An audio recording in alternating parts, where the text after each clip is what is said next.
নিজের বাচ্চার মৃত্যুর জন্য তুমি আমায় শুভেচ্ছা জানাচ্ছ পিয়াস? তোমার লজ্জা করছে না? বাচ্চা অ্যাবর্শন করাতে এসেছে টিয়া। মাত্র দুজনের পরই তার সিরিয়াল। হঠাৎ তার দিকে কেউ একজন একটা কাগজের টুকরো ছুঁড়ে দিল। কাগজের টুকরোটা শরীর ছুঁয়ে দিতেই টিয়া চমকে উঠল। নিচু হয়ে কাগজটা তুলতে তার বক্ষস্থল ভয়ে চুপসে গিয়েছে। হার্টবিট তার গতিপথ অনুসরণের থেকে আরো কয়েক দফা বাড়িয়ে এগিয়ে যেতে রইল সামনে। ছোট্ট কাগজের টুকরোর দিকে বিমূঢ় দৃষ্টিতে একবার চোখ বোলানোর পর তার মনে হলো সেখানে গোটা গোটা অক্ষরে কিছু লেখা নয়, তার প্রাণ ভোমরা আটকে আছে।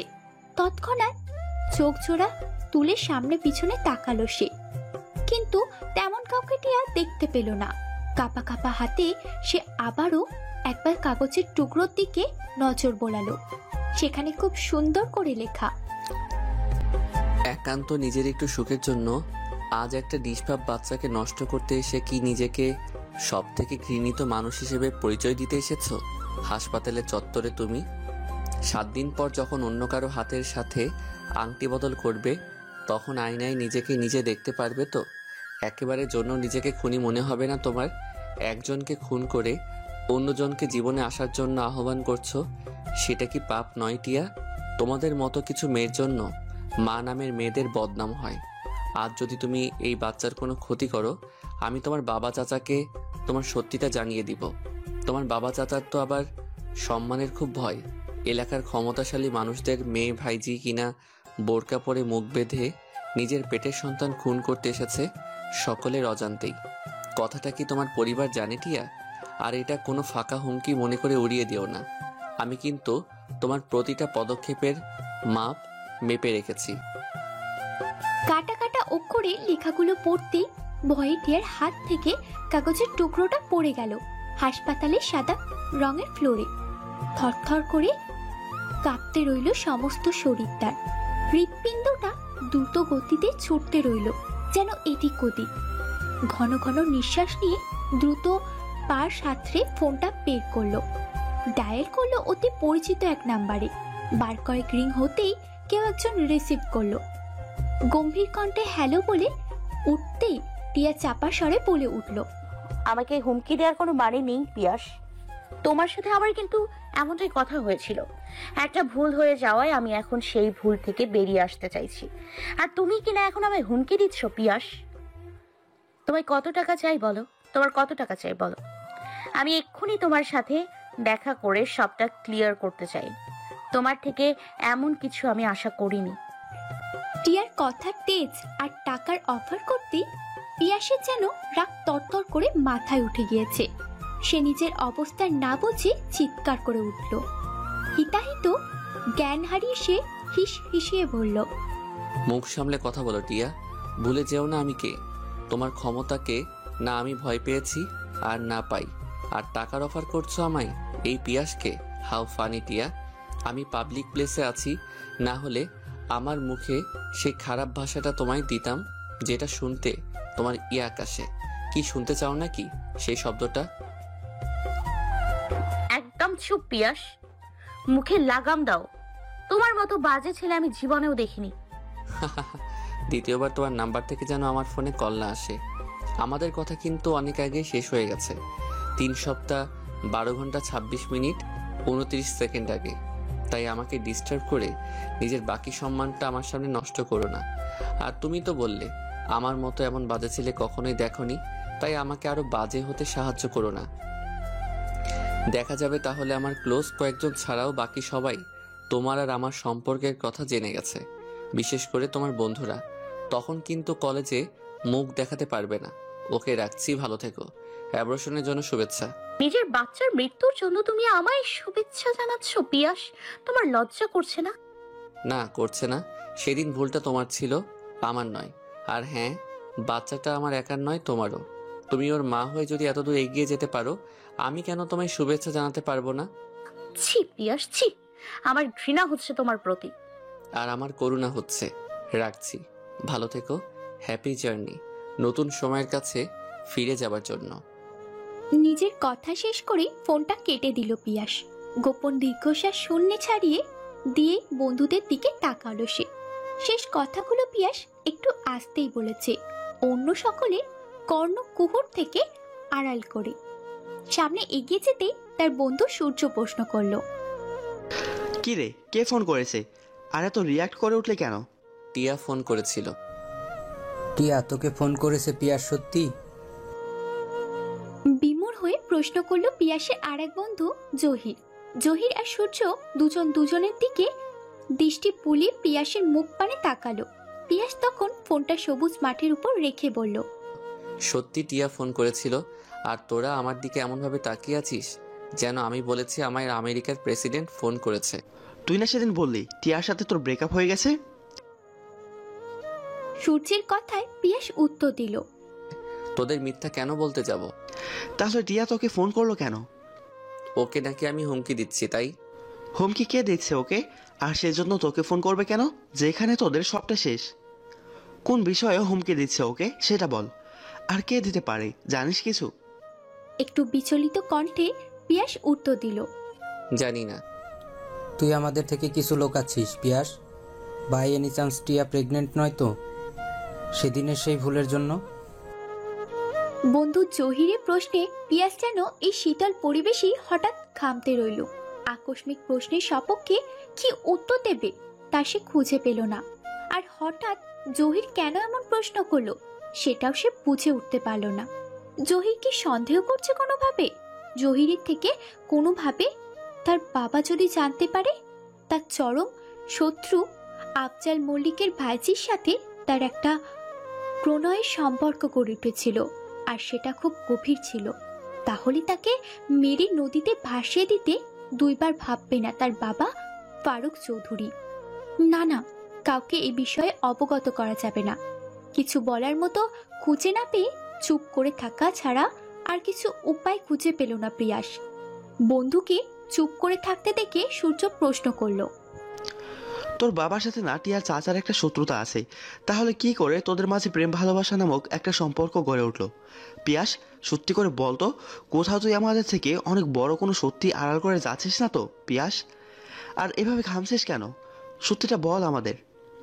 আরে না, কি যে বলিস তোরা, মাথা ঠিক আছে তোদের? আরে চল চল, লাঞ্চ টাইম শেষ, আমি গেলাম, তোরাও আয়। কথাটা বলে এক মুহূর্ত পিয়াস দাঁড়ালো না সেখানে। গটগট পায়ে সামনের দিকে এগিয়ে গেল, এক প্রকার পালিয়ে যাওয়া যাকে বলে। আর সেদিকে অদ্ভুত দৃষ্টিতে তাকিয়ে রইল জহির আর সূর্য। বন্ধু কি তাদের তাহলে মিথ্যে বলেছে? তাদের দীর্ঘ বন্ধুত্বের পথের বাঁকে কোনো মিথ্যে চাল বিছিয়ে রেখেছে কি? এতদিন যা তাদের পল্লব চোরার সামনে ঘটেছিল সব কি তাহলে মিথ্যে? পিয়াস তো চলে গেল, কিন্তু রেখে গেল একসাথে অনেকগুলো প্রশ্ন। শান্তির নির্দায় তলিয়ে আছে আফজাল মল্লিক, কপাল শুরু করে আছে কয়েক ভাঁজে। চোখে করা রোদ পড়তেই সে তার ঘুমের অবস্থান ডান দিক থেকে বাদিকে নিয়ে নিতে নিদ্রা কিছুটা হালকা হয়ে গেল। অসময়ের ঘুমের মজাই আলাদা। হঠাৎ তার নাকে তীব্র স্রোতে ভেসে এলো কোনো কিছুর পোড়া গন্ধ। গন্ধটা খুব বাজেভাবে তাকে জড়িয়ে নিল চারিপাশ দিয়ে। অক্সিজেনের সাথে মিশে গেছে সেই বাজে গন্ধ। সেই পোড়া বিচ্ছিরি গন্ধে তার নিদ্রা পুরোপুরি ভেঙে গেল। গন্ধে তার পেট গুলিয়ে বমি আসতেই সে দৌড়ে ওয়াশরুমে ছুটল। হড়হড় করে বমি করে তার গলা যেন চিরে আসতে চাইল। খুব ধারালো কিছু গলায় বেঁধে তাকে কষ্ট দিতে চাইল বহুগুণ। চোখে মুখে পানি দিয়ে ঘরে ঢুকতেই নতুন করে ভেসে এলো একটা মিষ্টি ফুলের গন্ধ। গন্ধটা গোলাপ ফুলের, সেটা বরাবরই তার ঘরে বিরাজমান থাকে। কিন্তু কয়েক মিনিট আগে সেই তীব্র গন্ধটা কিসের ছিল? নাকি সেটা তার ঘুমের মাঝের ভ্রম ছিল? একটু আগে যে গন্ধ তাকে কাঁচা ঘুম ভাঙাতে সাহায্য করেছে, অথচ এখন কিনা সে গন্ধে লেশ মাত্র পাওয়া যাচ্ছে না। ঘরে ব্যাপারটা আফজাল মল্লিকের ঠিক ভালো লাগেনি। হয়তো তার ভ্রম ছিল, তবু এমন কিছুই কেন? মনে মনে কথাটা ভেবেই আফজাল মল্লিক ঘর থেকে বেরিয়ে ড্রয়িং রুমের দিকে এগিয়ে গেলেন। সোফার শরীরটা বিছিয়ে দিয়ে হাঁক ছেড়ে ডাকতে রইলেন কাউকে। এক কাপ চা না খেলে তার শরীর আর চলবে না। অন্তত এখন এক কাপ ধোয়া ওটা গরম চা খেয়ে তার চিন্তা থেকে বেরিয়ে আসতে হবে। হাঁক ছেড়ে ডাকতে রইল। চিঠি, এই চিঠি, এক কাপ ধোয়া ওঠা গরম চা দিয়ে যা তো। আইসি ভাইজান, অপেক্ষা করেন, আমার হাতে অনেক কাজ আছে। রান্নাঘর থেকে হাঁক ছেড়ে উত্তর দিল চিঠি। চিঠির উত্তর পেয়ে আবছার বিরক্ত হলেও সেটা প্রকাশ করলো না। চোখটা ঘুরিয়ে সদর দরজার কোণে তাকাতেই দেখতে পেল সেখানে টিয়া দাঁড়িয়ে আছে। থরথর করে টিয়ার পুরো শরীর কাঁপছে। ভাইজির এমন রূপে আবচাল কিছুটা বিচলিত হয়ে দৌড়ে ভাইজির কাছে গেল, গিয়ে দাঁড়ালো। কিরে, কি হয়েছে? এভাবে কাঁপছিস কেন? শরীর খারাপ লাগছে? ডাক্তার ডাকবো? ভাবি, ও ভাবি, কোথায় তুমি? এদিকে এসো তো। টিয়া কাঁপতে কাঁপতে উত্তর দিল, তেমন কিছু না চাচ্ছু, আসলে বাইরে প্রচুর ঠান্ডা হাওয়া, তাই কাঁপছি। সত্যিটা টিয়া বলতে পারল না যে সে কারোর হুমকিতে আসল কাজটা করতে পারেনি। তাকে ফিরে আসতে হয়েছে হাসপাতালের চত্বর থেকে কারো হুমকির জোরে। যদি সত্যিটা তার পরিবার কোনোভাবে জেনে যায় তখন কি হবে? এটা ভাবতেই তার সমস্ত শরীর কাঁপছে এখন। সাথী বেগম আফজাল মল্লিকের ডাক পেয়ে শাড়ির আঁচলে ভেজা হাত মুছতে মুছতে রান্নাঘর থেকে বেরিয়ে এলেন। মেয়ের দিকে ছুড়ে দিলেন আকস্মিক এক প্রশ্ন। কি রে, তুই নাকি হাসপাতালে গিয়েছিলি? কি হয়েছে তোর? আর যদি কিছু হয়ে থাকে আমরা জানি না কেন? কোথায় কি এমন হয়েছে যে আমরা জানি না? হঠাৎ মায়ের প্রশ্নে টিয়া ভয়ে সিটিয়ে গেল। কাঁপতে কাঁপতে শরীর তার যেন নেতিয়ে পড়ল। সত্যিটা কি তার মা জেনে গেছে? তাহলে তো এবার তার বাবা চাচাও জেনে যাবে। কি হবে তখন? এবার কি তাহলে জীবনের শেষ নিঃশ্বাস নেওয়ার সময় হয়ে গেছে তার? আর অন্যদিকে সাথী বেগমের কথায় আফজাল মল্লিক নিষ্পলক চোখে ভাইজির দিকে তাকালো। কি রে, কথা বলছিস না কেন? সাথী বেগমের কথায় এবার যেন নিঃশ্বাস বন্ধ হবার জোগাড় হলো টিয়ার। তৎক্ষণাৎ কিছু বলার জন্য মুখ খুলতেই রান্নাঘর থেকে কারোর ব্যথাতুর চিৎকার ভেসে এলো কানে। মায়ের নিকটতম থেকে চোখ সরিয়ে রান্নাঘরের দিকে চোখ বোলালো সে। শুধু টিয়া নয়, সাথী বেগম এবং আফজাল মল্লিকও সেদিকে তাকালেন। কয়েক সেকেন্ডের মাঝেই চিৎকার থেমে গিয়ে কারো আর্তনাদ ভেসে এলো। কেউ উফ উফ করে ফোপাচ্ছে। সাথী বেগম এক ছুটে রান্নাঘরের দিকে এগিয়ে গেলেন, সাথে টিয়া ও আফজাল মল্লিকও। রান্নাঘরে উপস্থিত হতেই তারা দেখলেন তাদের বাড়ির কাজের মেয়ে চিঠি রান্নাঘরে মেঝেতে গড়াগড়ি করছে আর কাঁদছে। পাশেই চরম চায়ের হাঁড়ি পড়ে আছে। মেঝেতে ছড়িয়ে আছে সদ্য তৈরি করা গরম চা। তাদের বুঝতে আর বাকি নেই কি হয়েছে চিঠির সাথে। মেয়েটা কোনো কাজে ঠিকমতো করতে পারে না। বয়স কম হলেও 26 হবে, কিন্তু কাজ করে যেন 16 বছরের মেয়েদের মতো করে। সাথী বেগম ছুটেই চিঠিকে তুললে। মেয়েটা যন্ত্রণায় ছটফট করতেই রইল। বাম হাতের কিছু অংশ পড়ে গেলে তার মেয়ের উদ্দেশ্য সাথী বেগম বললে, হা করে তাকিয়ে আছিস কেন? দৌড়ে নারকেল তেলের বোতলটা নিয়ে আয়। মায়ের কথায় সন্তপর্ণে ছুটে গেল টিয়া নারকেল তেলের বোতলটা আনতে। কিছু সময় পর নারকেল তেলের বোতলটা মায়ের হাতে তুলে দিল। সাথী বেগম চিঠির পুরো হাতে নারকেল তেলটা মাখিয়ে দিলেন। ধীর গতিতে তিনি ফু দিতে রইল চিঠির হাতে। কিছুক্ষণ পর হাতের জ্বালা কমে আসতেই চিঠি মেজে পরিষ্কার করতে নিল, কিন্তু সাথী বেগম তাকে ধমকে উঠলেন, তুই ঘরে যা, আমি পরিষ্কার করব। কাজের কাজ কিছু তো পারিস না। সাথী বেগমের কথায় চিঠি রান্নাঘর থেকে বেরিয়ে এলো। সাথে সাথেই আফজাল মল্লিক ও টিয়াও চলে গেল। টিয়া রান্নাঘর থেকে বেরিয়ে এক দৌড়ে নিজের ঘরে গিয়ে দরজা দিয়ে দিল। বিছনায় শরীরটা এলিয়ে দিতে মনে পড়ে গেল একটু আগের ঘটনা। চিঠি তখন চেঁচিয়ে না উঠলে আজ তার খবর ছিল। হঠাৎ কি যেন ভেবে তার চোখের কোণে জল জমতে শুরু করলো। ভালোই তো ছিল তার জীবনটা, কিন্তু হুট করে পিয়াস তার জীবনে এসে সবটা বদলে দিয়েছে। এই জন্যই হয়তো বলে, হারামে কখনো আরাম মেলে না। চোখ বন্ধ করে টিয়া ভাবতে রইল সেই দিনের কথা। পিয়াসের সাথে তার প্রথম দেখা হয়েছিল। সেদিন স্বচ্ছ আকাশের বুকে ঘনপল মেঘের আনাগোনা ছিল বেশ ভালোই। থেকে থেকে অল্প সুরে বজ্রপাত হচ্ছিল। না বলে কই বৃষ্টি আসার জন্য টিয়ার কাছে কোনো ছাতা ছিল না। গোলাপি বর্ণ কামিজ ভিজে চবুথবু হয়ে যেতে শরীরের লোভনীয় অংশ কিছুটা পথচারীদের দৃষ্টি আকর্ষণ করছিল। কিছু হায়নাদের চোখ টিয়ার পুরো শরীরটাকে পর্যবেক্ষণ করছিল খুব খারাপভাবে। এদিক ওদিক তাকিয়ে খোঁজার চেষ্টা করছিল একটা নিরাপদ আশ্রয়, কিন্তু তেমন কোনো জায়গা সে পেল না। অবশেষে উপায় না পেয়ে একটি বন্ধ চায়ের দোকানের সামনে গিয়ে দাঁড়ালো হায়নাদের চোখ এড়িয়ে। কিন্তু হঠাৎ করে সেখানে আগমন হলো এক সুদর্শন যুবকের। আকাশি রঙের টি শার্ট বৃষ্টির পানিতে ভিজে তার বুকে লেপ্টে গেছে। ভেজা চুলগুলো এলোমেলো ভাবে চারটে কিছুটা জলের ফোঁটা টিয়ার চোখ মুখে পড়ল। টিয়া ইস করে উঠতেই যুবকটা খেয়াল করলো সেখানে সে একা নয়, একজন মেয়েও রয়েছে। নিজের কাজের জন্য যখন সে দেখলো কেউ বিরক্ত, তখন সে মুচকি হেসে সরি বলে অন্যদিকে ফিরল। কয়েক সেকেন্ড এভাবেই কেটে গেল। হঠাৎ ছেলেটা খেয়াল করলো তার পাশে দাঁড়িয়ে থাকা মেয়েটা ভয়ে চুপসে তাকিয়ে আছে। যে ছেলেগুলো কিনা মেয়েটাকে চোখ দিয়ে গিলে খাচ্ছে, তাদের জিহ্বা বারবার ঠোঁটের কোণায় ছুঁয়ে দিয়ে মেয়েটার দিকে কুদৃষ্টিতে তাকিয়ে আছে। আর অন্যদিকে নিজের শরীরটা দুহাত দিয়ে যথেষ্ট পরিমাণে ঢেকে রাখার চেষ্টা করে যাচ্ছে মেয়েটা, কিন্তু ভেজা কাপড় দিয়ে শরীর ঢাকা যায় না, সেটা মেয়েটা বুঝলো না। ছেলেটা নিজের দিকে একবার নজর বোলালো, কিন্তু মেয়েটাকে দেওয়ার মতো তার কাছে বা শরীর কিছুই পেল না। তাই সে মেয়েটার সামনে বরাবর দাঁড়িয়ে ছেলেদের দৃষ্টি আকর্ষণ থেকে মেয়েটাকে দূর সরিয়ে দিল। বখাটে ছেলেগুলো এদিক ওদিক করে মেয়েটাকে দেখার চেষ্টা করলো, কিন্তু তারা ব্যর্থ হয়ে সরে দাঁড়ালো। এতক্ষণ টিয়া পুরো বিষয়টা খেয়াল করলো মন দিয়ে। বিষয়টা তার ভালো লাগলেও সে এটা প্রকাশ করলো না ছেলেটার সামনে। অন্যদিকে বৃষ্টি কমার বদলে বেড়েই যাচ্ছে দেখে সেই ছেলেটি প্রথমে কথা বলল।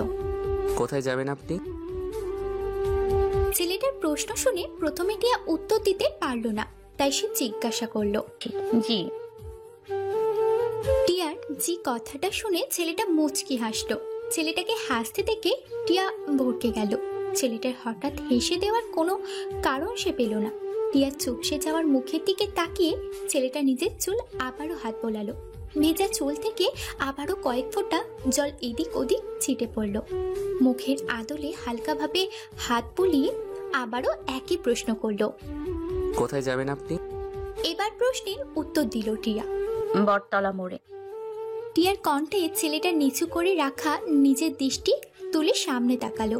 এবার ছেলেটা খেয়াল করলো একজন অতি সুন্দরী রমণী তার সামনে দাঁড়িয়ে আছে। ফোঁটা ফোঁটা জলের বিন্দুগুলো মেয়েটার অধর ছুঁয়ে আছে। কালো রেশমি চুলের গোছা এলোমেলো ভাবে মেয়েটার কপাল ছুঁয়ে আছে। রেশমি রঙের ঠোঁটজোড়া একই সাথে অন্যের সংঘর্ষ করে কাঁপাকাঁপি শুরু হয়েছে ইতিমধ্যেই। আকস্মিকভাবে নিজের বক্ষপঞ্জরের সাথে নিজেই ধাক্কা খেলো ছেলেটা। টিয়ার এমন রূপ দেখে নিজের দৃষ্টি যে সংযত করতে চাইলেও অবাধ্য পল্লব জোড়া বারবার মেয়েটার দিকে তাকাতেই চাইছে।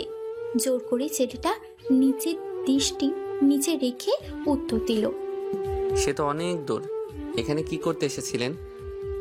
বান্ধবীর সাথে দেখা করতে এসেছিলাম, হুট করেই বৃষ্টি চলে আসে, এই অবস্থা। বুঝতে পেরেছি।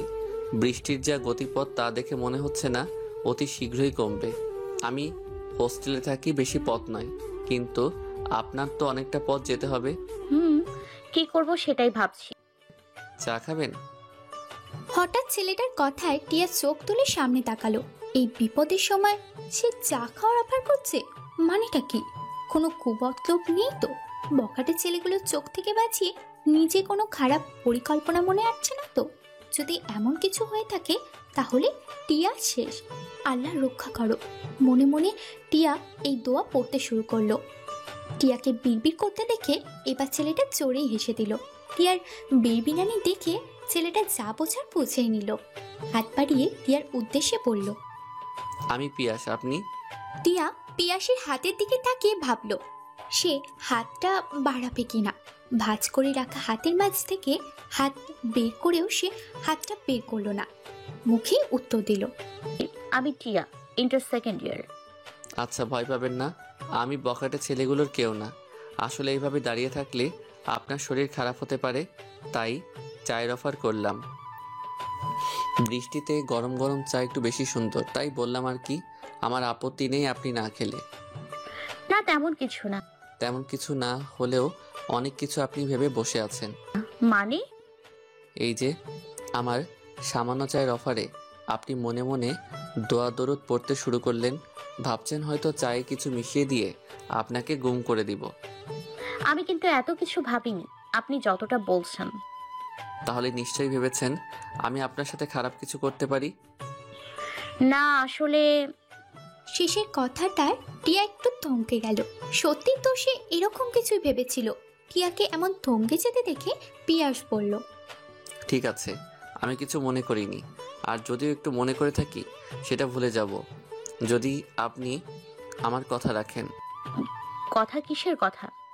টিয়ার একটু বিচলিত কণ্ঠে প্রশ্ন করলো। টিয়ার এমন রূপে প্রিয়াস আবারও হাসলো। সে হাসি শব্দ নেই, কিন্তু সৌন্দর্য আছে বহুগুণ। 1 কাপ ধোয়া ওঠা চা খাওয়ার কথা। ততক্ষণে হয়তো বৃষ্টি কমে আসবে ইনশাল্লাহ। কি খাবেন তো? 1 কাপ ধোয়া ওঠা গরম চা। টিয়া উপায় না পেয়ে হ্যাঁ বলে দিল। পিয়াস এক ছুটে রাস্তার ওপার থেকে চায়ের দোকান থেকে 2 কাপ ধোয়া ওঠা গরম চা নিয়ে এসেছিল, যে চায়ের ভিতরে ঠান্ডায় শীতল বৃষ্টির পানি স্পর্শ করে গেছে টুকটাক করে। চা শেষ করার আগেই বৃষ্টি কিছুটা থেমে গিয়েছে। বৃষ্টি থেমে গেছে দেখে টিয়া পিয়াসকে কিছু না বলেই ওখান থেকে চলে এসেছিল। একটা খালি রিকশায় উঠে পড়তেই হাত নাড়িয়ে পিয়াসের দৃষ্টি আকর্ষণ করে বিদায় জানিয়েছিল। অবশ্য চায়ের জন্য একটা ধন্যবাদও সে দিয়েছিল। আর পিয়াস অবাক হয়ে টিয়ার চলে যাওয়ার পথে তাকে বলেছিল, ভালো লাগা বুঝি এভাবেই হয়ে যায়। আর টিয়া মনে মনে বলে উঠেছিল, এমন একটা বৃষ্টির সকাল কিংবা সন্ধ্যা ফিরে আসুক নতুন করে। আমি আপনার উষ্ণতা অনুভব করতে চাই সেই গরম চায়ের সংস্পর্শে। টিয়া মামনি, ও টিয়া মা, তোমাকে ডাকছে বড় ভাবি। তুমি কি ঘুমায় গেছো? কারো চিৎকারে টিয়ার নিজের অতীত থেকে বেরিয়ে এলো। চোখের কোণে জমে থাকা জলের বিন্দুগুলো মুছে সে দরজা খুলে দিতেই হুড়মুড় করে ঘরে ঢুকলো চিঠি। চিঠিকে দেখে বেজায় বিরক্ত হলো টিয়া। এই মানুষটা অনুমতি ছাড়াই সব ঘরে ঢুকে যায়। ব্যাপারটা টিয়ার একদম অপছন্দ। অসভ্য মহিলা একটা। কি হয়েছে এভাবে চেঁচাচ্ছেন কেন? আর হাতের ব্যথা এর মধ্যেই কি কমে গেছে? ও মা, কি কও? এত শীঘ্রই কি কমে নাকি? সবই পুড়ে গেছে, সময় লাগবে সারতে। আগে তুমি এই অর্ধেক শুদ্ধ আর অর্ধেক অশুদ্ধ শব্দ গঠন করা বন্ধ করো। মাঝে মাঝে আমি কনফিউজড হয়ে যাই তুমি আসলে কি বলো ভেবে। এর আগে যে বাড়ি কাজ করছিলাম এই বাড়ির মানুষ সবগুলাই অশিক্ষিত, তাই এমন হয়ে গেছে। তুমি যাও তো খালা, তোমার কথা শুনলে আমার রাগ হয়। অন্য মানুষের জন্য তোমার ভাষা এমন 2 রকমের শুনলে আমার রাগ হচ্ছে। তুমি যাও তো খালা, তোমার কথা শুনলে আমার রাগ হয়। অন্য মানুষের জন্য তোমার ভাষা এমন 2 রকমের শুনলে আমার রাগ হচ্ছে। মাকে বলো আমি আসছি। আর মা অন্য কোনো কিছু কি জিজ্ঞেস করেছে? কোন বিষয়ে? না, থাক, কিছু না।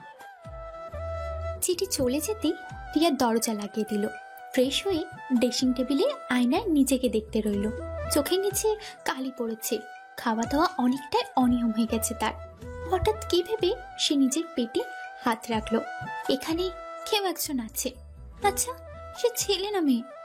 যেই থাকুক না কেন, তার জীবনে কাল হয়ে এসেছে সে। বাপ কখনোই বাপকে ছাড়ে না, টিয়াকেও ছাড়বে না। কেন সেদিন সে মজার ছলে এমন কিছু করতে গেল? সেদিন এমন কিছু না করলে নিশ্চয়ই এই পরিস্থিতিতে তাকে পড়তে হতো না। হঠাৎ টিয়ার ফোনের রিংটংয়ের আওয়াজে নিজের ভাবনা থেকে বেরিয়ে এলো। ফোনটা হাতে নিয়ে চোখ বোলালো ফোনে আসা নাম্বারে। দেখলো একটা আননোন নাম্বার থেকে ফোন এসেছে। টিয়া ভ্রু কুঁচকে তাকালো। এই নাম্বার থেকে এর আগে তো কখনো ফোন এসেছে বলে তার মনেই হয় না। কে ফোন করেছে এমন 7-5 ভাবতেই ফোনটা কেটে গেল।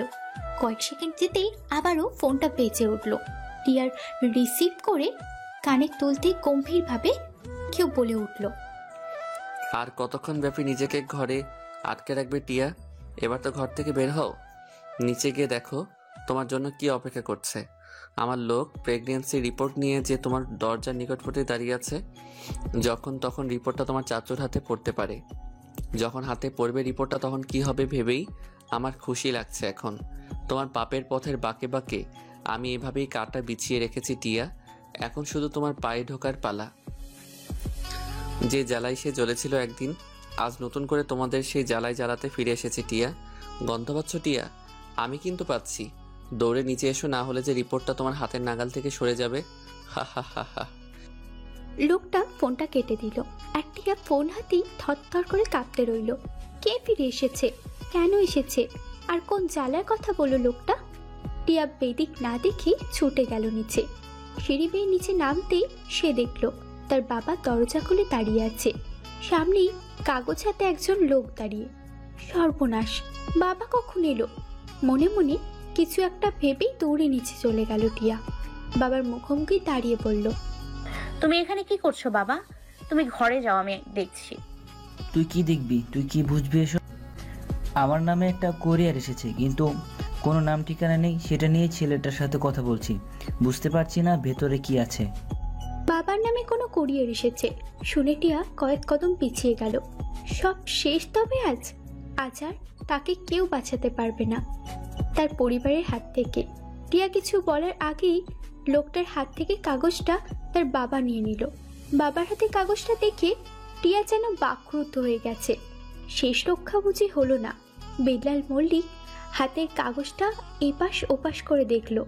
কি মনে করে সেটা সঙ্গে নিয়ে নিজের ঘরের দিকে রওনা হলো। টিয়া দ্রুত নিজের গতি বাড়িয়ে তার বাবার পিছু নিতেই দরজার সামনে দাঁড়িয়ে থাকা লোকটা ডেকে উঠল, আপনি মিস টিয়া?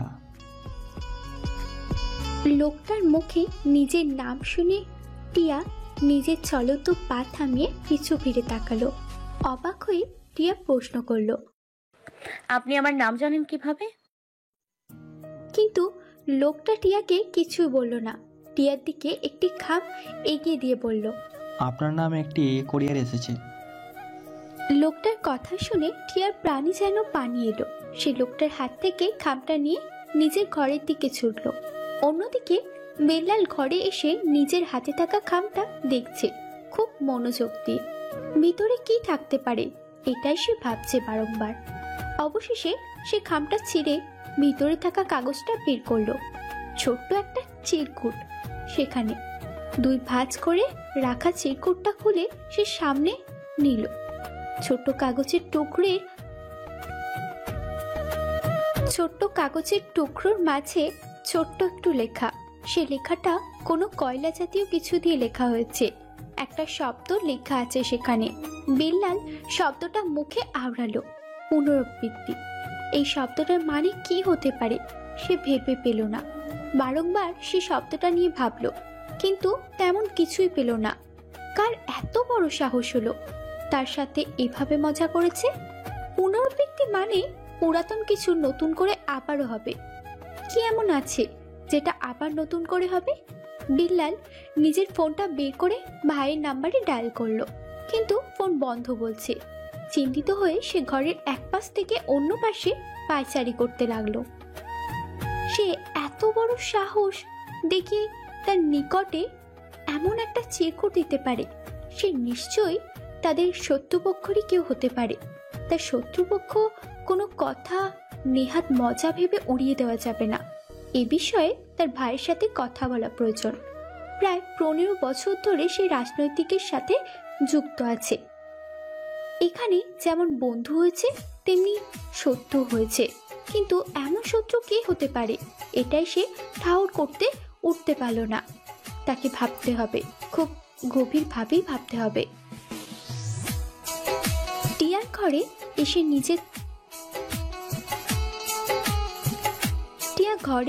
নিজের কাছে থাকা খামটা খুললো। খোলার পর সেখানে সে তার প্রেগনেন্সি রিপোর্ট দেখতে পেল। জোরে শ্বাস নিয়ে সে বিছানার কোণে বসে পড়ল। রিপোর্টটা খুলতেই সেখান থেকে আরও একটি কাগজ নিচে পড়ে গেল। ফ্লোর থেকে কাগজটা তুলে সে পড়তে শুরু করলো। সেই আগের লেখার মতোই নতুন একটা চিরকুট। কি ভয় পেলে টিয়া? ভয় পেও না, আমি এত শীঘ্রই কিছু প্রকাশ করব না। মনে রেখো টিয়া, তুমি যতবারই বাচ্চাটাকে মেরে ফেলার চেষ্টা করবে আমি ঠিক ততবারই তোমাকে ভয় দেখাবো। আর শুধু ভয় না, সবটা প্রকাশ করতেও পারি, বলা যায় না, তাই সাবধানে থাকবে। তোমার সাথে আমার কোনো শত্রুতা নেই, আমার শত্রুতা তো অন্য কারো সাথে। তুমি আমার খেলার গুটি মাত্র। আমি না তোমার বাচ্চার কারো ক্ষতি করব না যদি তুমি আমার কথা মতো কাজ করো।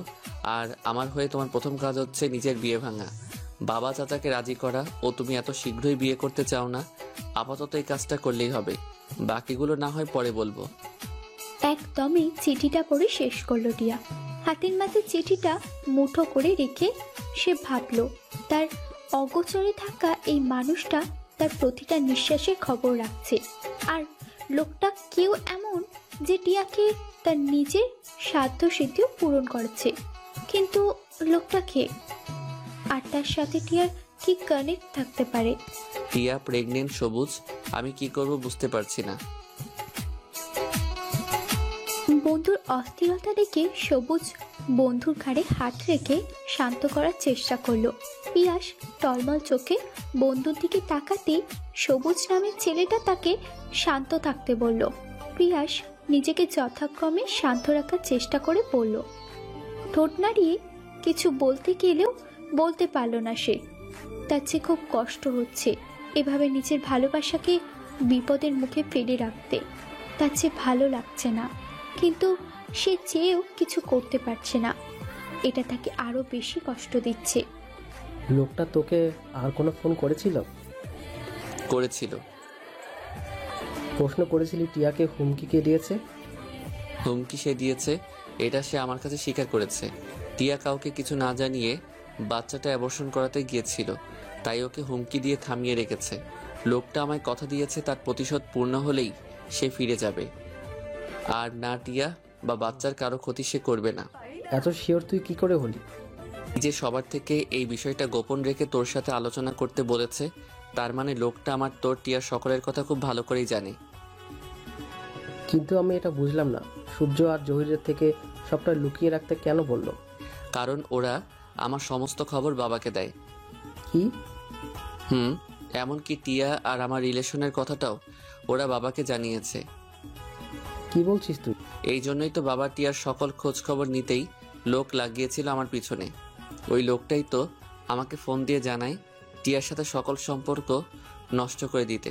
এতে নাকি আমার আর টিয়ার জন্যই ভালো হবে।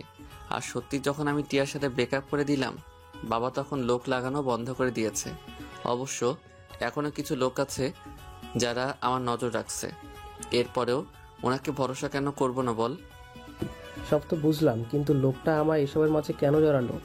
আর আমাকে চিনে কি করে? সে প্রতিশোধ কার উপর নিচ্ছে? সেটা ওই লোকটাই জানে। সে যাই হোক, টিয়ার সাথে দেখা কবে করছিস? লোকটা বলে তারপর আগে থেকে কিছু করতে নিষেধ করে দিয়েছে। আমি কিছুই বুঝতে পারছি না, কি থেকে কি হচ্ছে।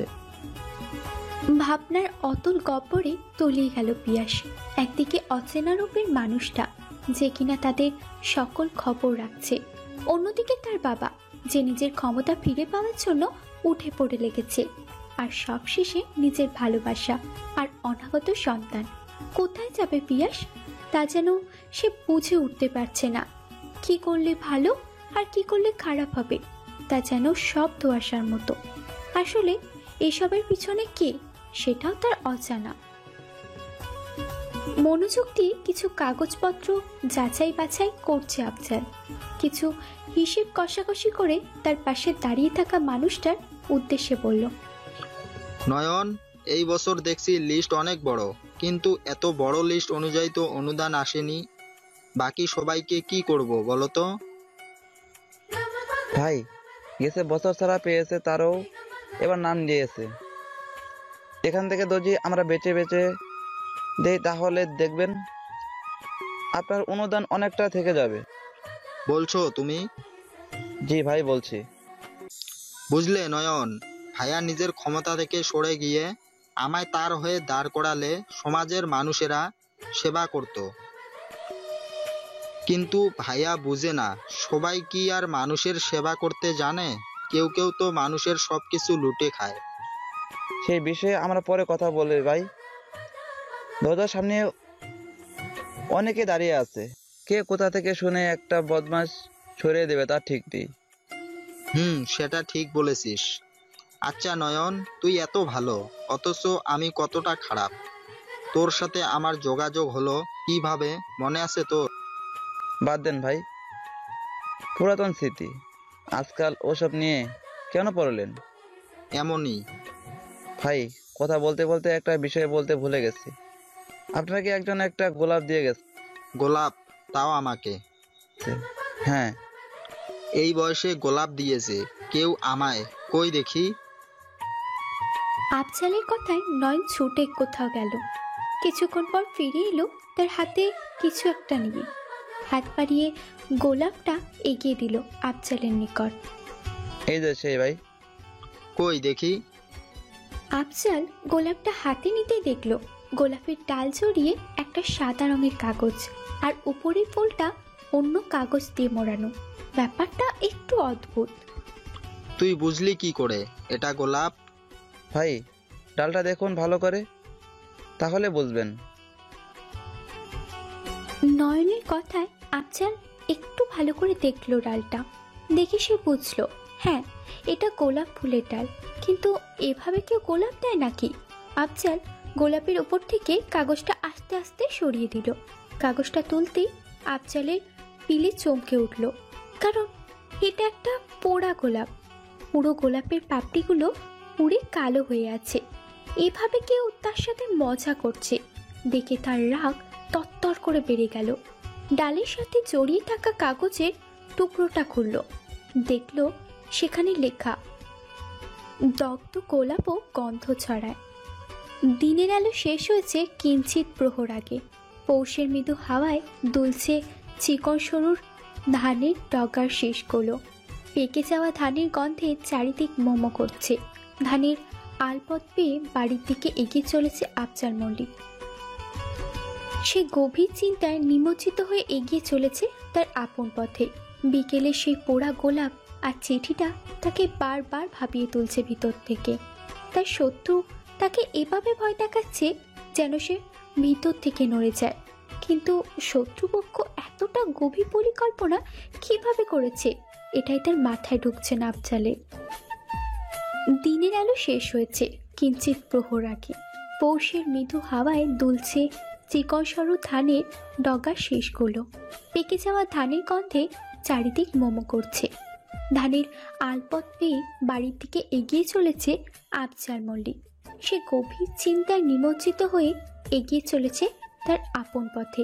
বিকেলের সে পোড়া গোলাপ আর চিঠিটা তাকে বারবার ভাবিয়ে তুলছে ভিতর থেকে। তার শত্রু তাকে এমনভাবে ভয় দেখাচ্ছে যেন সে ভিতরে থেকে নড়ে যায়। কিন্তু শত্রুপক্ষ এতটা গভীর পরিকল্পনা কিভাবে করেছে, এটাই মাথায় ঢুকছে না আফজালের। ফারুক চৌধুরী তার বিপক্ষে এবার ভোটে দাঁড়িয়েছিল, কিন্তু আফজাল বিপুলকে আক্ষেপের কোনো শেষ নেই।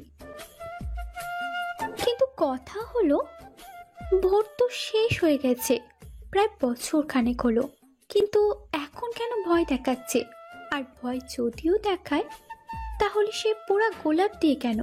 আর সব থেকে আশ্চর্য হচ্ছে এই কথাটা মনে করে, দগ্ধ গোলাপ ও গন্ধ ছড়ায়। এই কথাটার আসল রহস্য কি? কি হতে পারে এই কথাটার আসল মানে? এক প্রকার দ্বিধাদ্বন্দ্ব নিয়ে বাড়ির দরজায় এসে থামলো। দরজা নক করতেই চিঠি দরজা খুলে দিল।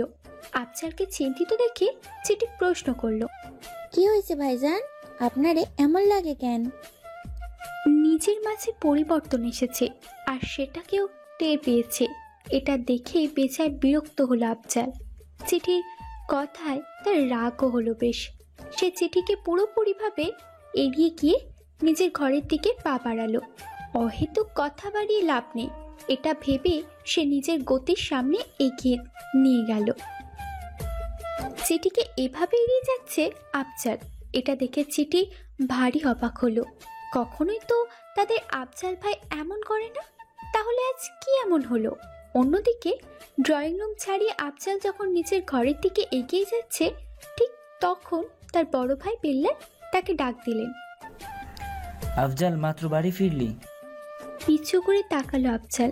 ভাইকে দেখে নিজের চিন্তিত চেহারা দূরে সরিয়ে ঠোঁটের কোণায় এক চিলটে হাসি প্রসারিত করার চেষ্টা করলো। তার ভাই বিচক্ষণ মানুষ, অল্প আঁচে সবটা খোলসা করতে পারে, তাই তার সামনে একটু সাবধান থাকাই ভালো। নিজের পায়ের গতির সামনে থেকে কয়েক কদম পিছনে নিয়ে ভাইয়ের সামনাসামনি এসে দাঁড়ালো আফজাল। হ্যাঁ ভাইয়া, আজ একটু কাজ ছিল তাই দেরি হলো ফিরতে। বিল্লাল নিজের ভাইয়ের দিকে একবার চোখ বোলালো, ভাইকে পর্যবেক্ষণ করলো গভীরভাবে। কোথাও তার ভাইকে চিন্তিত মনে হচ্ছে তার কাছে, কিন্তু সে ভাইয়ের চিন্তার বিষয়টা দূরে ঠেলে নিজের চিন্তার কথা বলার সিদ্ধান্ত নিলে। পাঞ্জাবের পকেট হাতড়ে সে চিঠিটা বের করলেন, ভাইয়ের নিকট এগিয়ে প্রশ্ন করলেন, তোর ফোন বন্ধ কেন? আর এই চিঠিটা পড়ে দেখ। ভাইয়ের কথায় আফজাল বেশ অবাক হলো। তার ফোন বন্ধ? কই, সে তো জানে না। ভাইয়ের হাত থেকে কাগজের টুকরোটা নিয়ে অন্য হাত দিয়ে নিজের ফোনটা বের করলো পকেট থেকে। হ্যাঁ, সত্যিই তো ফোন বন্ধ, কিন্তু ফোন কখন বন্ধ হলো? আর হলেও সেটা সে টের পায়নি কেন? বাড়ি থেকে বের হওয়ার আগেই চার্জ আছে কিনা চেক করেছিল, তখন তো 77% চার্জ ছিল। তাহলে আজ সব কিছু কেমন জানি গুলিয়ে যাচ্ছে। ফোন ওপেন করতেই যা চার্জ ছিল বাড়ি থেকে বের হওয়ার আগে সেটাই আছে দেখতে পেল, তাহলে ফোন বন্ধ হলো কিভাবে? কিরে, ফোনের দিকে ওভাবে তাকিয়ে আছিস কেন? বলছি যেটা দিলাম সেটা পড়ে দেখ। কি দিলে? এর মধ্যেই ভুলে গেলি? তোর হাতের দিকে নজর দে। ভাইয়ের কথায় নিজের বাঁ হাতের দিকে তাকালো আফজাল, দেখলো তার হাতে একটা কাগজের টুকরো। সে চোখটা বন্ধ করে আবারও খুলে কাগজটা খুলল। কাগজের নজর বুলিয়ে ভাইয়ের নিকট সে তাকালো। আসলে সে বোঝার চেষ্টা করছে কাগজটা তার ভাই তাকে কেন দেখাচ্ছে, আর এখানে এমন অদ্ভুত শব্দ কেন লেখা আছে। কোনো প্রশ্ন করতে যাবে তার আগেই বিল্লাল বলল, কোন শত্রুপক্ষের কাজ এটা, আর এমন কেউ যে আমাদের সব খোঁজ খবর রাখছে, কিন্তু কে হতে পারে সেটাই বুঝতে পারছি না। ভাইয়ের কথায় কেমন রিয়্যাক্ট করবে আফজাল জানে না। সে নিজেও অবাক হলো এটা ভেবে একই দিনে তার কাছে এবং তার ভাইয়ের কাছে এমন চিরকুট এসেছে দেখে। সে তো প্রথম ভেবেছিল তার ভাই হয়তো এটা কাউকে দেবে।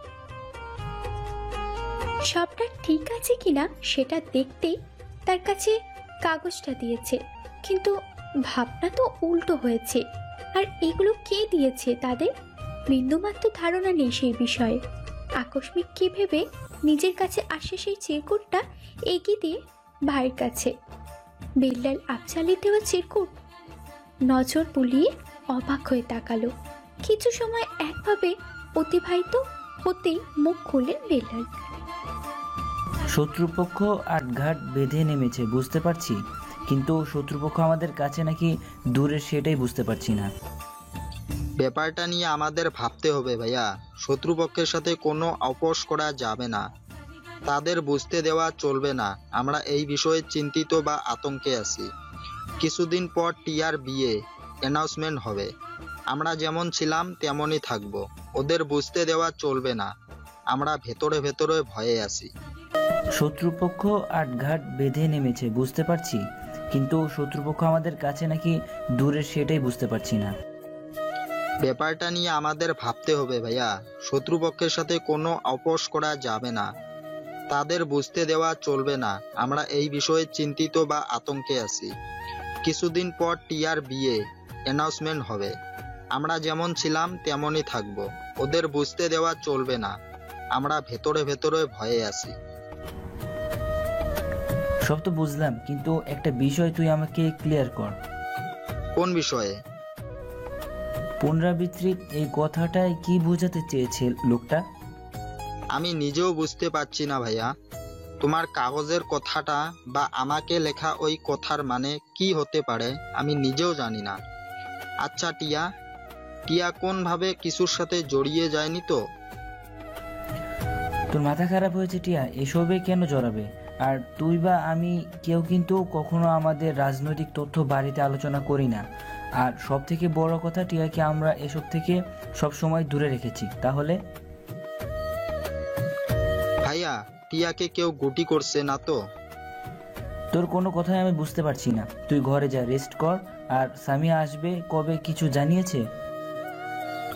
না। বিয়ে হওয়ার পর থেকে তোদের ঝামেলা লেগেই আছে। একটা ছেলে আছে, এবার তো বন্ধ করে সব। আমি কিছুই করি না ভাই। তার এই বাড়িতে দম বন্ধ হয়ে আসে, তাই থাকে না। আমি এটাই বুঝতে পারি না। বিয়ের আগেই তো সামিয়া জানতো আমি ছাত্রলীগের সভাপতি ছিলাম, আজ গ্রামের চেয়ারম্যান। তাহলে আমার এসবে ওর কেন খারাপ লাগছে? ওর বোঝা উচিত আমার রক্তে রাজনীতি মিশে আছে। কখনোই এই জীবন আমি ছাড়তে পারবো না। একটু মানিয়ে নেওয়ার চেষ্টা কর, বোঝা সামিয়াকে। নিজের অবস্থায় সরিয়ে নিল বেল্লাল। আর ভাইয়ের যাওয়ার পথের বাঁকে তাকিয়ে রইল কিছুক্ষণ আফজাল। ভাইকে বলা হলো না, সবার সাথে সবকিছু মানিয়ে নেওয়া যায় না ভাই। কেউ তো জীবনে জড়িয়ে থাকে শুধু নিজের স্বার্থে। আফজাল নিজের ঘরে চলে গেল। ফ্রেশ হয়ে চেয়ারে বসলেন। ফ্রেশ হয়ে বসতেই ফোনটা বেজে উঠল। ফোনটা হাতে নিতে দেখলো নয়ন ফোন করেছে। ছেলেটাকে না বলে চলে আসা হয়েছে, তাই হয়তো চিন্তা করছে। ফোনটা রিসিভ করে কানে তুলল আফজাল। ফোনটা তুলে হ্যালো বলতেই নয়ন অস্থির কণ্ঠে বলে উঠল, ভাইজান, আপনার অতি প্রিয় সে গোলাপ ফুলের চারা গাছটা চুরি হয়ে গেছে। নয়নের কথায় আফজাল চমকে উঠল। 7 বছর ধরে আগলে রাখা গাছটা চুরি হয়ে গেছে শুনেই বক্ষস্পন্দনের গতি দ্রুত বেড়ে গেছে। এই গাছে লুকিয়ে রয়েছে অনেক রহস্য। কে তার রহস্যগুলো উন্মোচন করতে চায়? কার এত বড় সাহস তার অতীত নিয়ে খেলতে নেমেছে? নাকি কোনো কিছু না জেনেই লোকটা গাছটা চুরি করেছে শুধুমাত্র ভয় দেখাতে? আফজাল নিজেকে শান্ত রেখে নয়নকে প্রশ্ন করে উঠল, বিকালে যে বলেছিলাম গাছের মাটির মাঝে যে কাগজটা আছে বের করে রাখতে, রেখেছিস? হ্যাঁ ভাই, রেখেছি। আপনার সন্দেহ ঠিক হলো দেখে আমি তো পুরো শিহরিত। আমি জানতাম এমন কিছুই হবে, তাই আগে থেকেই সাবধান ছিলাম। গাছটা চুরি হতে পারে এটা আমার আন্দাজ ছিল, অবশ্য আমি শিওর ছিলাম না। এবার হয়তো আমি বুঝতে পেরেছি আমার সাথে এই গেম কে খেলছে। কে খেলেছে ভাই? পুরাতন শত্রু নাকি নতুন?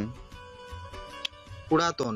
অবশ্য সে আমার শত্রু ছিল না, ভালোবাসার বিপক্ষের লোক ছিল। আপনার কথা কোনো মানে আমি বুঝতে পারছি না ভাই। তোকে বুঝতে হবে না।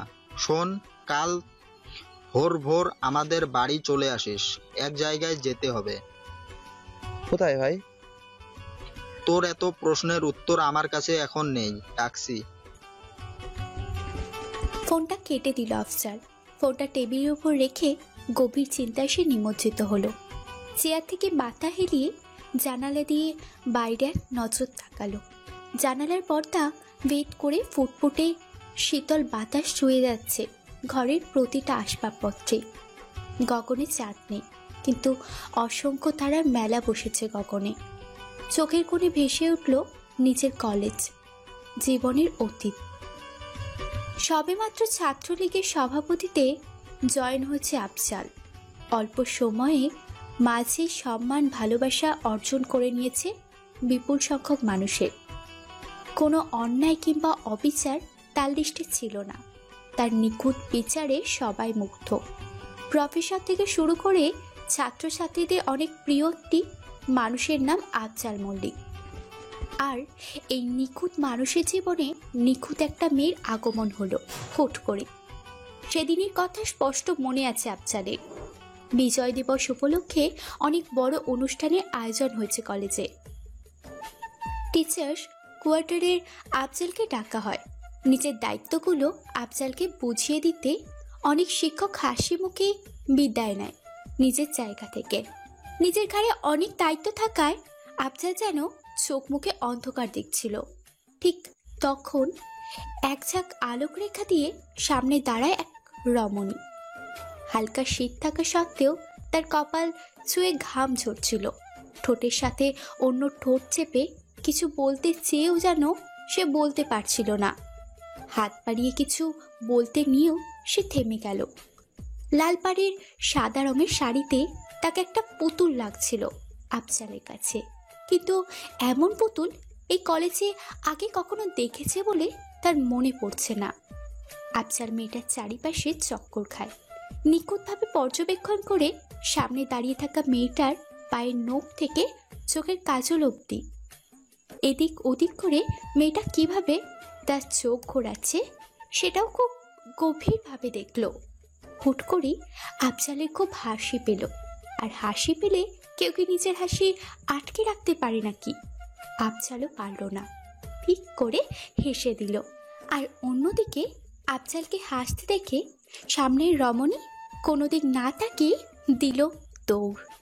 মেয়েটাকে দৌড়ে যেতে দেখে আফজাল চিৎকার করে বলল, এই মেয়ে, এই কি বলতে এলে বলে যাও, এভাবে পালিয়ে গেলে কিন্তু খবর আছে। কিন্তু কে শোনে কার কথা? মেয়ে তো পগার পার। মেয়েটার চোখের আড়াল হতেই আফজাল তার অতি প্রিয় বন্ধু উদ্দেশ্যে বলল, মেয়েটাকে জানিস ফারহাদ? জানি না, কিন্তু তুই চাইলে খোঁজ নিতে পারি। অনুষ্ঠান শেষ হতেই মেয়েটাকে আমার সামনে চাই। আমি আবারও মেয়েটার চোখের অস্থিরতা, ভয়, জড়তা, সংকোচ দেখতে চাই, সাথে সেগুলা ভাঙতেও চাই। তুই কি মেয়েটার উপর ফিদা হলি? বলতে পারিস। বাহ্যরূপের অন্তরালে একা এভাবে পিছলে গেলি আমাকে একা রেখে? শালা তুই যা তো এখান থেকে। ওই মেয়েটা কিন্তু আমার বোন নয় যে তুই এক পলকে আমার শালা বানিয়ে দিলি। তুই এবার সামনে থেকে না গেলে কিন্তু। যাচ্ছি তো, ভয় দেখাচ্ছিস কেন? তারপর অনুষ্ঠান শেষ হতেই মেয়েটাকে ফারহাদ ধরে নিয়ে এলো। মেয়েটা কেটে কেটে বুক ফাটিয়ে দিয়েছে ততক্ষণে। চোখের কাজল লেপটে গেছে পুরোপুরি। জলের বিন্দু মুখের অথল পেয়ে দাগ হলো কালো সরু নদীর মতো। জলের ফোঁটা টুপটাপ করে সাদা রঙের শাড়িতে মিলিয়ে গেল। এত সুন্দর সাদা রঙের শাড়িটা কাজলে নষ্ট হয়ে গেছে দেখে আফজাল ভারী অবাক হলো। এত ভয় পাচ্ছে কেন মেয়েটা তাকে? সে জোরে ধমকে উঠল, এই মেয়ে, এভাবে বাচ্চাদের মতো কাঁদছো কেন? আফজালের ধমকে মেয়েটা জোরে কেঁদে উঠল। কান্নার গতি বাড়িয়ে দিয়ে বসে পড়ল সবুজ ঘাসের উপর। মেয়েটাকে এভাবে বসতে দেখে আফজাল আর তার বন্ধু চমকে উঠল। একে অপরের দিকে চেয়ে আফজাল প্রশ্ন করল, কি হয়েছে, তুমি কাঁদছো কেন? এই ছেলেটা কি তোমায় জোর করে ধরে নিয়ে এসেছে? তুমি যদি বলো হ্যাঁ, একে আমি এক্ষুনি দেখে নিব। মেয়েটার সামনে এমন পাল্টি খেলো বন্ধু যে ফারহাদ আশ্চর্য না হয়ে পারল না। চোখটা বড় বড় করে বন্ধুকে কিছু বলতে নিলে হঠাৎ বন্ধুর নতুন কথা শুনে থমকে গেল। তুমি যদি চাও একে আমি এক্ষুনি শাস্তি দিতে পারি। একটা থাপ্পড়ে ওর সব দাঁত আমি নড়িয়ে দেব। চাও তুমি সেটা শুধু বলো। বন্ধুর কথায় নিজের দুই হাত ফারহাদ দু গালে রাখলো, মাথাটা দুদিকে চাকিয়ে ইশারায় বলল না না। আর অন্যদিকে আফজালের কথায় মেয়েটা উঠে বসলো, চোখের জল মুছে বলল, আপনার বন্ধুকে শাড়ি কিনে দিতে বলুন। আপনার বন্ধুর জন্য শাড়িটা নষ্ট হয়ে গেছে। এখন আমি আমার বান্ধবীকে কিভাবে শাড়ি ফেরত দিব? ও যদি দেখে ও সাদা রঙের শাড়িতে আমি কাজল দিয়ে রং করেছি, নির্ঘাত আমায় মেরেই ফেলবে। দাঁত পরে নাড়বেন, আগে আমার শাড়ি কিনে দিতে বলুন। মেয়েটার এমন কথায় আফজাল আর ফারহাদ দুজনেই আশ্চর্য হয়ে তাকালো। এই মেয়ে, এই আমি তোমার শাড়ি কিভাবে নষ্ট করলাম বলো তো? এই যে চোখের কাজলে নষ্ট করলেন। সে তো তুমি কেঁদে কেটে বন্যা বানিয়ে নিজের শাড়ি নিজে নষ্ট করেছো। এখানে আমি কি করলাম? আপনি কি করেছেন মানে কি? আপনি আমায় ধরে না নিয়ে আসলে আমি কাঁদতাম নাকি? আপনি ধরে নিয়ে এসেছেন তাই আমি কেঁদেছি, আর সেই জন্য আমার শাড়ি নষ্ট হয়ে গেছে। তাহলে এর দায়িত্ব আপনাকে নিতে হবে, তাই না? কোন রাম ছাগল বলেছে আমায় ধরে নিয়ে আসতে? তাকে বলুন আমার শাড়ি কিনে দিতে। মেয়েটা রাম ছাগল বলতেই আফজাল বিষম খেল। আর আফজালকে বিষম খেতে দেখে মেয়েটা বলল, আমি আপনাকে বলিনি, রামসাগর ওনাকে বলেছি। আপনি বিষম খাচ্ছেন কেন? মেয়েটার কথা শুনে আফজাল মনে মনে বলল, সেটা আমি ভালোই বুঝতে পারছি। কথাটা তুমি আসলে কাকে বলেছো? আর ওদিকে ফারহাদ বলল, তুমি বড্ড ঝগড়াটে মেয়ে তো ভাই। ফারহাদের কথায় মেয়েটা তেড়ে মেরে গিয়ে আঙুল উঁচু করে বলল, আপনার নানি ঝগড়ুটে, আপনি ঝগড়ুটের সাথে আপনার ওই যে নেতা বন্ধু সেও ঝগড়ুটে। আমার শাড়ি কিনে দিবেন, না হলে আমি আপনার বন্ধুর কাছে নালিশ দিব। মেয়েটার এমন রেগে যাওয়া দেখে আফজাল আর ফারহাদ ভ্যাবা চেকা খেলো। আফজাল পরিস্থিতির নাগালে আনতে মেয়েটার পক্ষ নিল। ফারহাদ, তুই ওনার শাড়ি কিনে দিবি না হলে কিন্তু আমিও ওনার সাথে তোর নামে নালিশ করব নেতার কাছে। আপনাকে ভালো সাজতে হবে না, আপনি যে সেই নেতা তা আমি ভালো করে জানি। আমার শাড়ি যেন আমি পাই, বলে রাখলাম। কথাগুলো বলে গটগট পায়ে মেয়েটার সামনে এগিয়ে গেল, আর দুই বন্ধু মুখটা বাংলার পাঁচের মতো করে নিল। আফজাল তো ভেবেছিল মেয়েটা তাকে চেনে না, কিন্তু মেয়েটা তাকে চিনেই এভাবে অপমান করে গেল। প্রথমে তো এমন করেছিল যে আমাকে বাঘের মতো ভয় পাচ্ছে, আর এখন কি না তার ভাবনা পুরোই মিথ্যা। তুই মেয়েটার সামনে তো পুরো পাল্টি মারলি দোস্ত। আরে কি হয়েছে তাতে? কিছু না, শাড়ি কিনে দিস। তোর জন্য শাড়ি নষ্ট হয়েছে, তাই তুই কিনে দিবি। আমার বাপের অঢেল টাকা পয়সা নেই, তোর আছে, তুই খরচ কর। সেটা না হয় করলাম, কিন্তু শাড়িটা দিতে যাবে কে? যে খচ্চর মেয়ে রে বাবা, সামনে গেলেই না দু চার কথা শুনিয়ে দেয়। তোমার বাস তুমি সামলাও, আমাকে এখান থেকে রেহাই দাও। শালা দাঁড়া, তোকে দেখছি এবার। এই কথা বলে পুরো মাঠ চক্কর দিল দুই বন্ধু। একসময় দুজনে হাঁপিয়ে সবুজ ঘাসের বুকে শুয়ে পড়ল, একসাথে খিলখিলিয়ে হেসে উঠল। কিরে, এভাবে চোখ বুজে একা একা হাসছিস কেন? আচমকা কারো প্রশ্নে আফজাল চোখ তুলে তাকালো। সামনে দাঁড়িয়ে থাকা বড় ভাইকে দেখে ঠোঁটের কোণায় থাকা হাসিটা উধাও হয়ে গেল। প্রাণবন্ত সেই দুই বন্ধুর হাসি আজও পোড়ায় আফজালকে। একটা অন্যায় সবকিছু উল্টে দিয়েছে, আর সব অতীতের গল্প মাত্র। 7 বছরে মানুষ কতই না বদলে যায়, তার নিজেকে দেখে আফজাল বুঝতে পেরেছে। আজ বহু বছর পর পুরাতন সেই অতীত তাকে মনে আঘাত করলো। এতদিন যে অতীত আফজাল ভুলে থেকেছে, আজ নতুন করেই বা কেন তাকে মনে করতে হচ্ছে সেই নষ্ট অতীত? এত গভীর হয়ে কি ভাবছিস? কি হয়েছে তোর? কই কিছু না। আচ্ছা টিয়া কিছুদিনের জন্য ওর খালা বাড়িতে যেতে যাচ্ছে, অনুমতি দিব? দাও। ভেবে বলছিস তো? আমি দুদিনের জন্য একটু শহরে যাচ্ছি, তাই ও না হয় দুদিনের জন্য ঘুরে আসুক।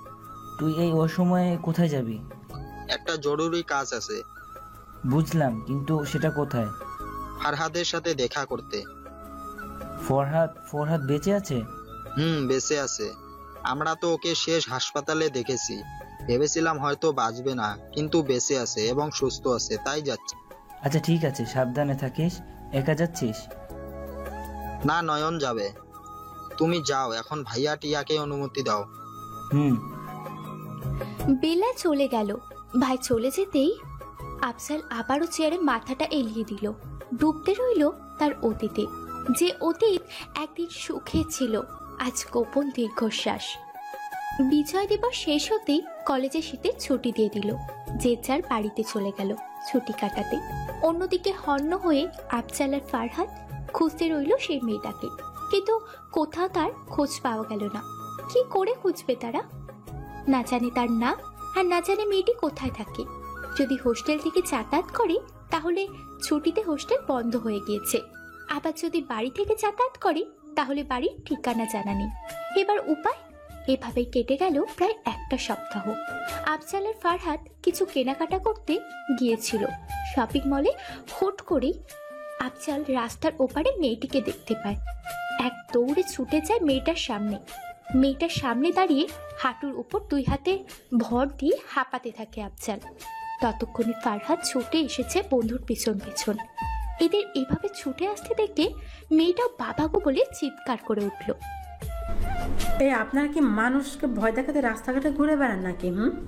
একটু হলেই তোমার হার্ট অ্যাটাক হয়ে যেত।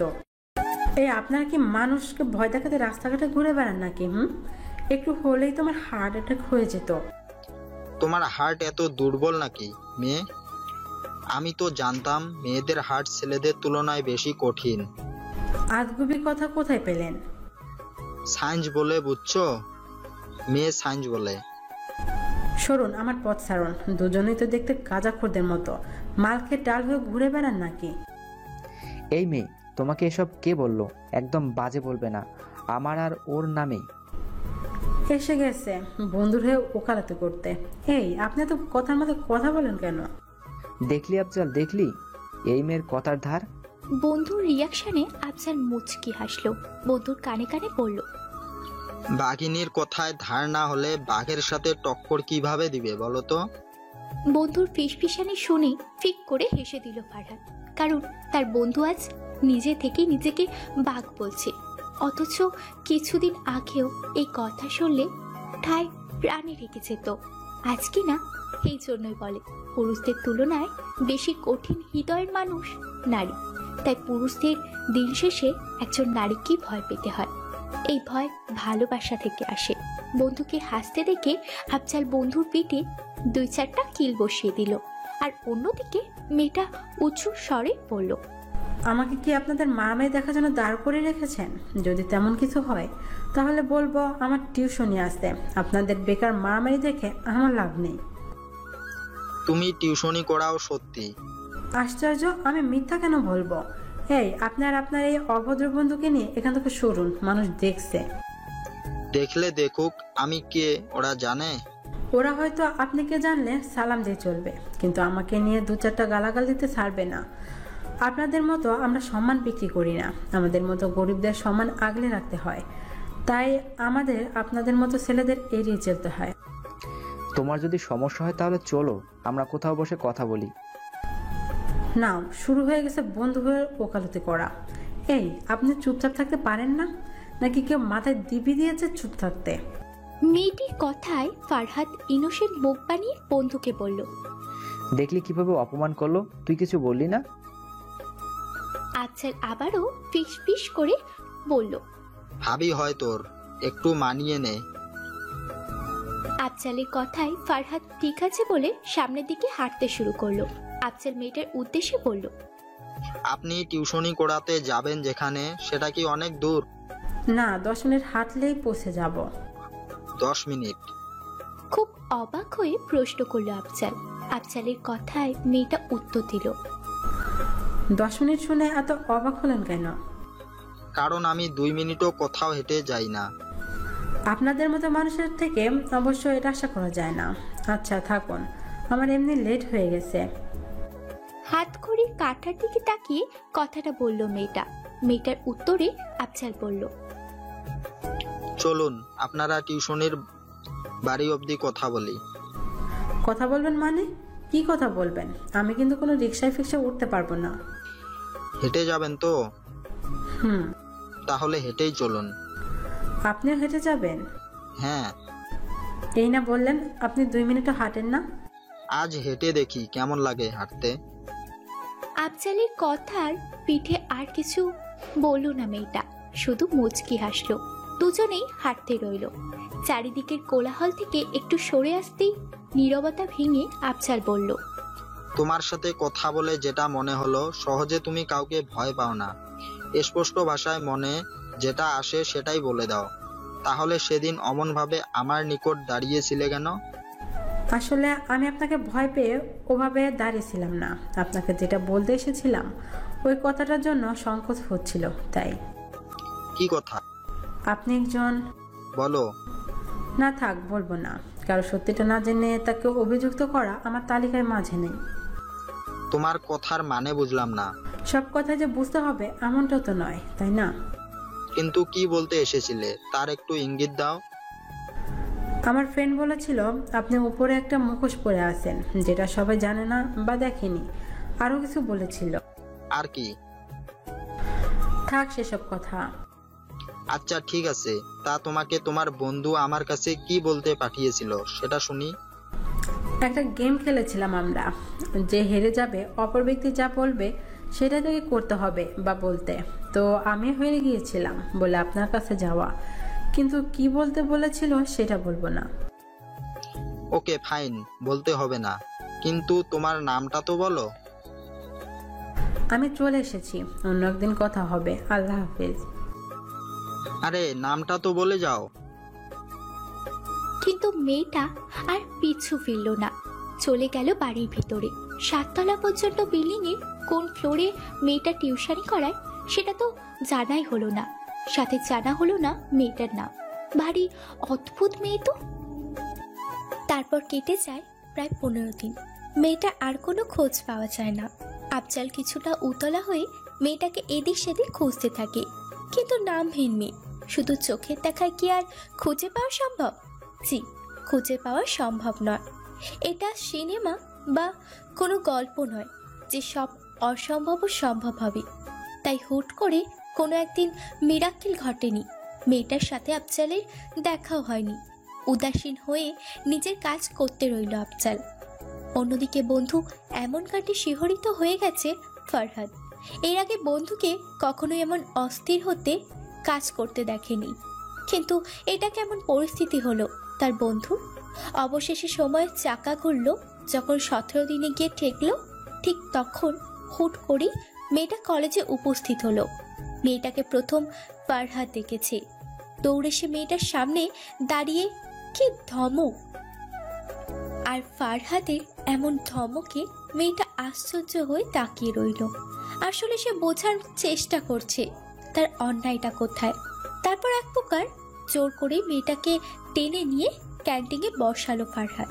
বন্ধুর নাম্বারে ডায়াল করলো। বন্ধু ঘুম ঘুম চোখে ফোনটা কানে তুলতেই, দোস্ত, তোকে হারানো বিজ্ঞপ্তি দিতে হবে না, তাকে পেয়ে গেছি শুনেই শোয়া থেকে এক লাফে উঠে বসলো আফজাল। ফারহাদ কার কথা বলছে তা এক নিমেষে বুঝে নিল আফজাল। বন্ধুকে বলল, দোস্ত 5 মিনিট ধরে রাখ, আমি এখনই আসছি। আসছি বলি ফোন কেটে দিল আফজাল।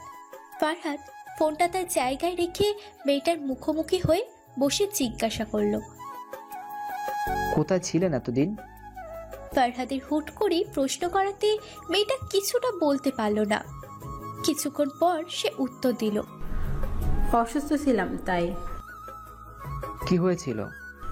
হঠাৎ জ্বর এসেছিল, আর জ্বরটা টাইফয়েডে আকার নেয়, তাই এত সময় লেগেছে সুস্থ হতে।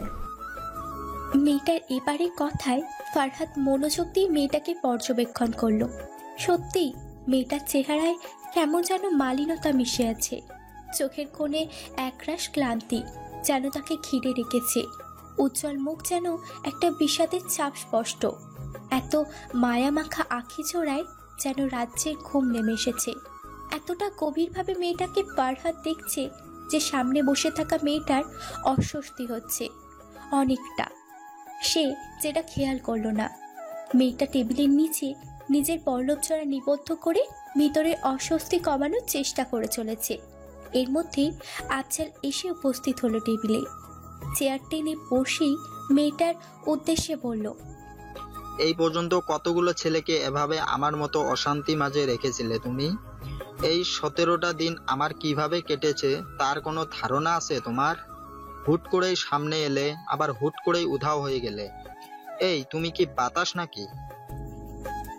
একে তো শরীরটা তার খারাপ, সামনেই তার ফাইনাল এক্সাম, শরীর চলছিল না। তবুও কিছু নোট কালেক্ট করতেই এত কষ্ট করে কলেজে আসা। না হলে সে এই অসুস্থ শরীর নিয়ে জীবনেও কলেজে আসতো না। কিন্তু এসে কিনা অপরিচিত এক ব্যক্তির এতগুলো কথা শুনতে হলো। চারিদিকে আর চোখ নজর বোলালো মেয়েটা। ক্যান্টিনে প্রায় সব ছেলে মেয়ে তার দিকে তাকিয়ে আছে। এমন অস্বস্তিকর পরিবেশে পড়তে হবে জানলে সে আর কলেজেই আসতো না। সে কেন কাউকে অশান্তির মধ্যে রাখতে যাবে? সেখানে এক বুক অশান্তি নিয়ে তাকে নিজেকেই ঘুরে বেড়াতে হয় পুরো শহর জুড়ে। হঠাৎ মেয়েটার খুব কষ্ট হলো। নীরবে তার আখি পল্লব জোড়া থেকে জলের ধারা ছেড়ে দিয়ে ফোপাতে রইল। অন্যদিকে মেয়েটাকে ফোপাতে দেখে আফজালের ভীষণ রাগ হলো।